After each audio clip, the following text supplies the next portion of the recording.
नमस्कार साथियों, स्वागत है आप सभी का आपके अपने YouTube channel Kedarnath classes Uttarakhand में। तो आज बज चुके हैं रात के 10 और ये हमारी क्लास है उत्तराखंड खजाना क्लास। इसके 3 पार्ट पहले हो चुके हैं और आज ये 4वां पार्ट होने वाला है, जिसमें हम उत्तराखंड के क्वेश्चनों का एक प्रकार से टेस्ट कराते हैं। तो ये रिवीजन के रूप में भी होता है। जिन्होंने अगर अच्छे तरीके से उत्तराखंड पढ़ रखा है तो उनका रिवीजन हो जाएगा, और जिन्होंने अगर अच्छी तरीके से नहीं पढ़ा तो उन्हें इसमें क्वेश्चन मिल जाते हैं काफ़ी सारे, लगभग 40 से 50 क्वेश्चन हम करा देते हैं, जो आपके कुछ ईजी लेवल के भी होते हैं और कुछ हार्ड भी होते हैं। जैसा कि आजकल प्रचलन चल रहा है आपके यूके ट्रिपल एससी के पेपर में। आपकी आने वाली जितनी भी परीक्षाएं हैं, बीडीओ, बीपीडीओ, आरओ, क्लर्क, पुलिस, पटवारी या आपके सचिवालय रक्षक, इन सभी परीक्षाओं में ये हमारी वीडियो कारगर होगी। अगर अभी तक हमारे साथ आप नहीं जुड़े हैं तो प्लीज़ हमारे चैनल को सब्सक्राइब कर लें, बेल आइकन को प्रेस कर दें, और अगर वीडियो आपको अच्छी लगे तो एक लाइक जरूर कीजिएगा, और साथ ही साथ जो भी आपके साथी हैं उनके साथ शेयर करना ना भूलें। तो एक मैंने आपसे सुझाव मांगा था कि इसी प्रकार से क्या हम जीएस की भी एक वीडियो या टेस्ट सीरीज स्टार्ट कर सकते हैं, उसका भी समय चुन लेंगे जो समय आप बताएंगे। तो मुझे तो लग रहा है कि हम रिवीजन के तौर पे अच्छे डेली हम अगर करें तो बहुत कुछ रिवीजन हो जाएगा। हमारा लगभग काफ़ी समय है अभी तक। तो आपकी राय जानने कमेंट बॉक्स में अपनी राय दें, साथ ही साथ जितने भी आपके नंबर इस टेस्ट में बैठे वो हमें शेयर कर दें। क्वेश्चन नंबर 1 है, उत्तराखंड का किल्लर माउंटेन किसे कहा जाता है? तो ये क्वेश्चन काफ़ी अच्छा क्वेश्चन है। तो आपके नंदा देवी को उत्तराखंड का किलर माउंटेन के नाम से जाना गया है। अगर मैं बात करूँ कामेट के बारे में, तो कामेट आपका चमोली में है, त्रिशूल भी आपका चमोली में है, और पंचाचोली आपका पिथौरागढ़ जिले में स्थित है। कामेट की ऊंचाई है 7756, जो कि उत्तराखंड का दूसरा सबसे ऊंचा पर्वत है। अगर मैं त्रिशूल की बात करूँ तो त्रिशूल की ऊंचाई है 7120 मीटर। अगर मैं बात करूँ पंचाचोली की ऊंचाई तो इसकी ऊंचाई आपकी 6904 मीटर है। और नंदा देवी अगर मैं बात करूँ इसकी ऊंचाई कितनी है, तो 7817 मीटर इसकी ऊंचाई आपको देखने को मिलेगी। क्वेश्चन नंबर 2 है, बुद्धा टेम्पल किस जनपद में स्थित है? तो बुद्धा टेम्पल आपका स्थित है देहरादून जिले में। तो हमारा ऑप्शन डी क्या हो जाएगा, बिल्कुल सही हो जाएगा। क्वेश्चन नंबर 3 की तरफ बढ़ते हैं। क्वेश्चन नंबर 3 है, गढ़वाल का दिल्ली किसे कहा जाता है? तो गढ़वाल का दिल्ली हम बात करें तो साथियों श्रीनगर जिले को गढ़वाल का दिल्ली कहा जाता है, पौड़ी गढ़वाल के श्रीनगर को। तो हमारा डी ऑप्शन क्या है, बिल्कुल सही है। क्वेश्चन नंबर 4 है, टांड कर किससे या टांड कर किससे लिया जाता था? तो टांड या कहीं कहीं तान कर देखने को मिलता है। ये आपके चंद काल का एक कर था, जो कि मुख्य रूप से बुनकर जो होते थे उस समय के, उन बुनकरों से लिया जाने वाला कर था। तो हमारा सी ऑप्शन क्या है, बिल्कुल करेक्ट है। क्वेश्चन नंबर 5 है, वीरांगना मछली प्रजनन केंद्र कहाँ है? तो वीरांगना मछली जो प्रजनन केंद्र आपका स्थित है, यह है चमोली का, जो आपका मुख्यालय गोपेश्वर यहाँ पे स्थित है। तो हमारा सी ऑप्शन क्या हो जाएगा, बिल्कुल सही है। अगर मैं बात करूँ मछली के बारे में तो साथियों मत्स्य दिवस आपका 21 नवंबर को आएगा। अगर क्वेश्चन बनेगा मछली पालन का अध्ययन किस में करते हैं, तो पीसी कल्चर में करते हैं। और मछलियों का अध्ययन किस में करते हैं, तो इक्थियोलॉजी में मछलियों का अध्ययन किया जाता है। क्वेश्चन नंबर 6 है, चायसील बुग्याल किस जनपद में स्थित है? तो चायसील बुग्याल की बात करूं तो जिला उत्तरकाशी में आपका चायसील बुग्याल देखने को मिलेगा। तो हमारा बी ऑप्शन क्या है, बिल्कुल सही है। थोड़ा समय का अभाव है, इस वजह से एक्स्ट्रा क्वेश्चन नहीं बता पा रहा हूँ। क्वेश्चन नंबर 7 है, मेघदूत पुस्तक का गढ़वाली भाषा में अनुवाद किसने किया था? तो मेघदूत जो पुस्तक है इसका गढ़वाली में अनुवाद आपने किया था धर्मानंद जमलोकी जी ने। तो हमारा डी ऑप्शन क्या हो जाएगा, सही हो जाएगा। और मेघदूत आपकी कालिदास जी की पुस्तक है, मेघदूत, रघुवंशम, अभिज्ञान शाकुंतलम। कालिदास जी की हम बात करें तो चंद्रगुप्त द्वितीय के दरबार में ये शामिल थे। चंद्रगुप्त द्वितीय ने नवरत्न रखे थे, उन नवरत्नों में शामिल थे आपके कालिदास जी। क्वेश्चन नंबर 8 है, मुक्ति प्रथा के नाम से किसे जाना जाता है? तो आपके बद्रीनाथ को मुक्ति प्रथा के नाम से जाना गया है। तो हमारा ए ऑप्शन क्या हो जाएगा, बिल्कुल सही हो जाएगा। क्वेश्चन नंबर 9 है, प्रसिद्ध अनीमठ स्थित है? तो प्रसिद्ध अनीमठ जो स्थित है वह आपका बृहद बद्री में स्थित है। बृहद बद्री आपका चमोली में है। तो इस बृहद बद्री में आपका अनीमठ स्थित है। तो प्रश्न का आंसर क्या हो जाएगा, ऑप्शन बी। विद्वानों के अनुसार किस शासक के शासन को कुमाऊं का स्वर्णकाल कहा गया है? तो आपके जगत चंद जी के शासनकाल को कुमाऊं का स्वर्णकाल कहा गया है। तो हमारा डी ऑप्शन क्या है, बिल्कुल सही है। चंद्रवंश के संस्थापक सोमचंद आ जाएंगे। सोमचंद शिव जी के उपासक थे, और जिस समय उत्तराखंड क्षेत्र में आए थे तो यहाँ पर ब्रह्मदेव जो कि कत्यूरी राजा था उसका शासन था। राजबुंगा किला इसने बनवाया था, जिसका आकार अंडाकार था। सोमचंद अगर हम बात करें तो प्रयाग के झूसी नगर से आया था। और पंचायत व्यवस्था की स्थापना सोमचंद ने की। चौथानी ब्राह्मणों की स्थापना सोमचंद ने ही की थी। और साथ ही साथ मेहरा फर्त्यालों को इसने दरबार में रखा था। तो बहुत सारे क्वेश्चन देखने को मिलते हैं। क्वेश्चन नंबर 11 है, मुलियन का बागान कहाँ स्थित है? तो मुलियन का बागान की मैं बात करूँ तो ये आपका नैनीताल के भोपाली में स्थित है। तो हमारा डी ऑप्शन क्या हो जाएगा? बिल्कुल सही हो जाएगा। अगर द्वाराहाट की मैं बात कर लूँ तो द्वाराहाट आपके अल्मोड़ा में एक मंदिरों का समूह है। द्वाराहाट नगर की मैं बात करूँ तो मीठी मूलियों का नगर द्वाराहाट को कहा जाता है। लखनपुर भी द्वाराहाट का नाम देखने को मिलता है। रामगढ़ की मैं बात करूँ तो आपका रामगढ़ क्षेत्र में गीतांजलि पुस्तक का कुछ कुछ भाग रविन्द्रनाथ टैगोर जी ने लिखा था आपके अल्मोड़ा के रामगढ़ में। और उसके बाद अगर क्वेश्चन नंबर 12 की बात करें तो उत्तराखंड में आलू की खेती सर्वप्रथम शुरू हुई थी, यानी कि किस क्षेत्र में उत्तराखंड में सबसे पहले आलू की खेती को शुरू किया गया होगा? तो मुख्य रूप से आपके देहरादून में सबसे पहले आलू की खेती को मुख्य रूप से शुरू किया गया था। आलू की बात करूँ तो राष्ट्रीय आलू शोध संस्थान शिमला में है, शिमला, और अंतर्राष्ट्रीय आलू शोध संस्थान आपके पेरू में देखने को मिलता है। आलू की मैं बात करूँ तो रबी मौसम की फसल है आपकी आलू। रबी की अन्य भी फसलें आपका चना भी रबी फसल आ जाता है, मसूर, सरसों, अलसी, ये सब किसकी है? रबी की आपकी फसल देखने को मिलेगी। क्वेश्चन नंबर 13 है, उत्तराखंड का बोध गया किसे कहा जाता है? तो काकड़ी घाट को उत्तराखंड का बोध गया कहा जाता है। सी ऑप्शन हमारा क्या है? बिल्कुल सही है। क्वेश्चन नंबर 14 है, समय साक्षी उपन्यास के लेखक हैं, या समय साक्षी हैं उपन्यास के लेखक कौन हैं?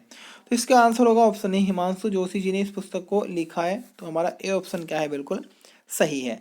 क्वेश्चन नंबर 15 है, उत्तराखंड रहस्य नामक पुस्तक के लेखक कौन है? तो उत्तराखंड रहस्य नामक पुस्तक के लेखक हैं आपके शालिग्राम वैष्णव जी। ऑप्शन ए हमारा क्या हो जाएगा? बिल्कुल सही हो जाएगा। क्वेश्चन नंबर 16 है, रामायण प्रदीप की रचना किसने की? तो रामायण प्रदीप की अगर हम बात करें तो साथियों मेधाकर शर्मा जी के द्वारा इसकी रचना की गई थी। तो हमारा सी ऑप्शन क्या है? बिल्कुल सही हो जाता है।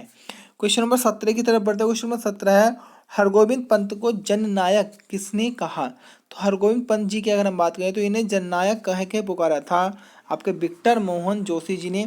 तो क्वेश्चन नंबर 17 का आंसर क्या हो जाएगा? D, Victor Mohan Joshi. Question number 18 है, राज्य की साइंस सिटी कहाँ बनेगी? तो राज्य की साइंस सिटी की बात करो तो ये तो आपको पहले भी पढ़ रखा होगा, आपके जिला देहरादून में राज्य की साइंस सिटी को बनाया जाएगा। सी ऑप्शन हमारा क्या है? बिल्कुल करेक्ट है। क्वेश्चन नंबर 19 है, राज्य का प्रथम एक्यूप्रेशर पार्क कहाँ बनाया जा रहा है? तो एक्यूप्रेशर पार्क की अगर हम बात करें तो ऐसा माना जाता है कि अगर मनुष्य के हाथ पैरों पर अच्छे से दबाव पड़े या अच्छे से उसकी सारी नसों का कसरत होती रहे तो मनुष्य को काफ़ी रोगों से बचाया जा सकता है। तो उसी प्रकार से मनुष्य के रोगों को दूर करने के लिए एक पार्क बनाया जा रहा है, उसमें चलेंगे और काफ़ी तकनीकों का प्रयोग किया जाएगा। तो ये आपका ऋषिकेश शहर में बनाया जा रहा है राज्य का प्रथम एक्यूप्रेशर पार्क। तो बी ऑप्शन हमारा क्या है? सही है। क्वेश्चन नंबर 20 है, देश का पहला शुद्ध जैविक राज्य कौन बना? तो देश का पहला शुद्ध जैविक राज्य हम बात करें तो ये सिक्किम को बनाया गया था, जिसमें कि 75,000 हेक्टेयर भूमि पर जैविक कृषि की थी, यानी कि बिना कीटनाशक दवाइयों का प्रयोग किए बिना की जाने वाली कृषि को हम जैविक कृषि कहते हैं। तो फिलहाल इसका आंसर क्या हो जाएगा आपका? सिक्किम। ऑप्शन ए हमारा क्या है? बिल्कुल करेक्ट है। क्वेश्चन नंबर 21 की तरफ बढ़ते हैं। क्वेश्चन नंबर 21 है हमारा, उत्तराखंड राज्य लोक सेवा आयोग की प्रथम महिला सदस्य है। तो उत्तराखंड लोक सेवा आयोग की अगर हम बात करें तो इसका मुख्यालय हरिद्वार में है। एनपी नवानी इसके प्रथम अध्यक्ष थे। अगर महिला की हम बात करें तो सुधा पांडे इसकी क्या थी? पहली महिला अध्यक्ष थी। किसका हमारा ए ऑप्शन सही हो जाएगा। क्वेश्चन नंबर 22, राज्य गठन के बाद महिला सांसद या राज्य गठन के बाद पहली महिला सांसद कौन बनी? तो राज्य गठन के बाद जो पहली महिला सांसद बनी थी तो वे आपकी माला राज लक्ष्मी जी बनी होंगी। तो ऑप्शन बी हमारा क्या है? बिल्कुल करेक्ट हो जाता है। क्वेश्चन बनता है कि किस राजा ने अपने सिक्कों पर माँ लक्ष्मी जी के चित्र अंकित कराए थे? किस मुस्लिम राजा ने? तो मोहम्मद गोरी का नाम सुना होगा, उसने माँ लक्ष्मी जी के चित्र अंकित कराए थे अपने सिक्कों पर। क्वेश्चन नंबर 23 है, राज्य की प्रथम महिला लोक गायिका है, या लोक गायिका कौन है राज्य की प्रथम महिला? तो ऑप्शन ए हमारा सही है, कबूतरी देवी राज्य की प्रथम लोक महिला गायिका है। तो हमारा ए ऑप्शन क्या हो जाएगा? बिल्कुल सही हो जाएगा। क्वेश्चन नंबर 24 है, गढ़वाल की प्रथम महिला लेखिका है। तो गढ़वाल की प्रथम महिला लेखिका विद्यापति डोभाल जी हैं। तो हमारा ए ऑप्शन क्या हो जाएगा? बिल्कुल सही हो जाएगा। क्वेश्चन नंबर 25 की तरफ बढ़ते हैं। क्वेश्चन नंबर 25 है, राज्य में प्रथम सत्याग्रही व्यक्ति हैं। तो राज्य के प्रथम सत्याग्रही व्यक्ति हैं आपके जगमोहन सिंह नेगी। और अगर प्रथम क्रांतिकारी आएगा तो कालू सिंह मेहरा, बिसुन गांव में जन्म हुआ था। क्रांतिवीर संगठन बनाया था इन्होंने ही। तो और 1857 क्रांति में महत्वपूर्ण योगदान रहा था उनका। तो जगमोहन सिंह नेगी पहले सत्याग्रही है, ना कि पहले क्रांतिकारी। क्वेश्चन नंबर 26 है, किस नृत्य को केदार नृत्य के नाम से जाना जाता है? तो केदार नृत्य की मैं बात करूँ तो मड़ाल नृत्य जो है इसे केदार नृत्य बोलते हैं। अगर मड़ाल नृत्य की बात करें तो ये 4 ताल में किया जाने वाला नृत्य है। इसकी मुख्य शर्त है एकाग्रता। और अगर हम मड़ाल नृत्य के बारे में और बात अगर हम करें तो इसमें एक कुछ किससे समाप्त होती है, तो चाली या भेला करके आता है, उससे इस नृत्य को समाप्त किया जाता है। मड़ाल नृत्य काफ़ी इंपॉर्टेंट है एग्जाम की दृष्टि से। क्वेश्चन नंबर 27 है, उत्तराखंड के पहले नौसेना अध्यक्ष हैं, या उत्तराखंड के पहले नौसेना अध्यक्ष कौन थे? तो देवेंद्र जोशी जी नौसेना अध्यक्ष आएगा, और बिपिन चंद्र जोशी आएगा तो आएगा थल सेना अध्यक्ष। तो इसमें बड़ा कन्फ्यूजन होता है, नौसेना अध्यक्ष देवेंद्र जोशी और आपका थल सेना अध्यक्ष बिपिन चंद्र जोशी उत्तराखंड के पहले थे, यानी कि उत्तराखंड से जाने वाले ऐसे रहे होंगे। क्वेश्चन नंबर 28 है, गढ़वाल शब्द का प्रयोग सर्वप्रथम किसने किया? तो गढ़वाल शब्द का जो सर्वप्रथम प्रयोग किया था वह मौला राम जी ने किया होगा। हालांकि अलग अलग इतिहासकारों में अलग अलग मत रहा है, लेकिन मुख्य रूप से गढ़वाल शब्द का पहला प्रयोग मौला राम ने अपनी कृतियों में किया होगा। ये ऑप्शन हमारा क्या बिल्कुल सही है। अच्छा, मैंने लास्ट टाइम बताया था कि मौलाराम किस वंश के थे, तो उस वंश का नाम आपको कमेंट बॉक्स में करना है कि मौलाराम किस वंश के थे। बाकी माँ जगदम्बा के पुजारी रहे होंगे और कई राजाओं के शासनकाल में रहे थे, कई पवार वंशीय राजाओं के शासनकाल में रह चुके हैं। प्रदीप शाह जो थे इनसे चित्रकारी सीखना आते थे टिहरी से श्रीनगर में। इन्हीं को अगर उजागर करूँ या इनकी कृतियों को दुनिया के सामने लेकर आए बैरिस्टर मुकुंदलाल जी 1969 में। बैरिस्टर मुकुंदलाल जी ने गढ़वाल पेंटिंग्स का प्रकाशन किया और उसके माध्यम से काफ़ी प्रसिद्धि मिली थी आपके मौला राम जी को। क्वेश्चन नंबर 29 है, उत्तराखंड में भोरी अमोला कुंड किस जनपद में स्थित है? तो उत्तराखंड में जो भोरी अमोला कुंड स्थित है वह रुद्रप्रयाग में स्थित है। हमारा ए ऑप्शन क्या हो जाएगा बच्चों, बिल्कुल सही हो जाएगा। भोरी अमोला कुंड कहाँ है? रुद्रप्रयाग जिले में। रुद्रप्रयाग की हम बात करें तो सर्वाधिक हिंदू पढ़े लिखे या सर्वाधिक पुरुष साक्षरता कहाँ के? रुद्रप्रयाग में। सबसे कम जनसंख्या वाला जिला कौन सा है आपका? रुद्रप्रयाग है। बाकी आपका केदारनाथ भी रुद्रप्रयाग में आपको देखने को मिलेगा। तो और आपका एक इसी प्रकार से काफ़ी सारे क्वेश्चन है वो हम डिस्ट्रिक्ट में पढ़ रहे हैं आराम से, वो हमारा क्लियर होते जा रहा है जहाँ डिस्ट्रिक्ट चला रखी है हमने सीरीज। क्वेश्चन नंबर 30 है, नरेंद्र शाह द्वारा हाईकोर्ट की स्थापना कब की गई? तो नरेंद्र शाह आपके पवार वंशीय राजा रहे हैं जिन्होंने आपके नरेंद्र नगर टिहरी को बसाया था। तो वही नरेंद्र शाह हैं। इनके समय में आपका तिराली कांड हुआ होगा, इनके समय में श्रीदेव सुमन जी की मृत्यु भी हुई होगी। तो 1938 में नरेंद्र शाह जी ने हाई कोर्ट की स्थापना की थी। तो ये ऑप्शन हमारा क्या है, बिल्कुल सही है। क्वेश्चन नंबर 31 है, देवभूमि नामक समाचार पत्र कहाँ से प्रकाशित होता है? तो देवभूमि नामक समाचार पत्र आपका जिला चमोली से प्रकाशित होता है। तो ए ऑप्शन हमारे क्या है, बिल्कुल करेक्ट है। क्वेश्चन नंबर 32 है, चंद राजाओं में रोतेला कहा जाता था। तो रोतेला किसे कहा जाता था?